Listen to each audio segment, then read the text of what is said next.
வணக்கம். தலைப்புச் செய்திகள்.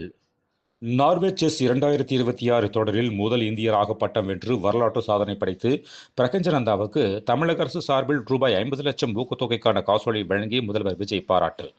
பழனி தண்டாயுதபாணி சுவாமி கோவிலுக்கு வருகை தந்த இந்து சமய அறநிலையத்துறை அமைச்சர் எஸ். ரமேஷ் பக்தர்களிடம் குறைகளை கேட்டறிந்தார்.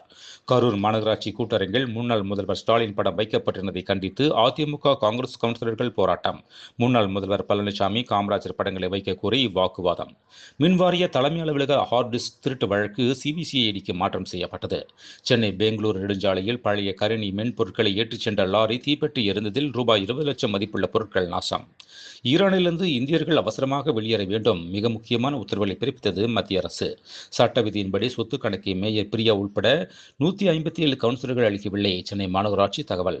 டாஸ்மாக் கடைகளை சுடுகாடு, இடுகாடு அல்லது மின் மயானம் போன்ற ஒதுக்குப்புற பகுதிகளுக்கு மாற்றலாம். முதல்வர் விஜயை சந்தித்து யோசனை தெரிவித்தார் நடிகர் பார்த்திபன். திருமண வயதை எட்டிய ஒருவர் சுய விருப்பத்தின் பேரில் பாலியல் உறவில் ஈடுபடுவது குற்றமல்ல, அவர்கள் நன்னடத்தை தீர்மானிக்காது என உச்சநீதிமன்றம் கருத்து. இடைக்கால ஜீவனாம்சம் வழங்க வேண்டும் என்று மனைவி ஆர்த்தி தொடர்ந்த வழக்கில் காலக்கெடுவை நீடிக்க கோரி ரவி மோகனின் வழக்கு தள்ளுபடி. தனது பெயரை பயன்படுத்தி பல்வேறு அமைப்புகள் உடனடியாக தனது பெயரையோ புகைப்படங்களையோ பயன்படுத்துவதை நிறுத்திக் கொள்ள வேண்டும். தனது எக்ஸ் பக்கத்தில் அண்ணாமலை வேண்டுகோள். அடிக்கடி ஏற்படும் மின் வெட்டால் கடும் அவதி. இரவு நேரங்களில் தூக்கத்தை தொலைத்து வீதியில் இறங்கி பொதுமக்கள் போராட்டம். தமிழகத்தில் வக்பு திருத்த சட்டம் இதுவரை அமல்படுத்தவில்லை, இனியும் அமல்படுத்தப்படாது. சிறுபான்மை நலத்துறை அமைச்சர் ஷாஜகான் திட்டவட்ட அறிவிப்பு.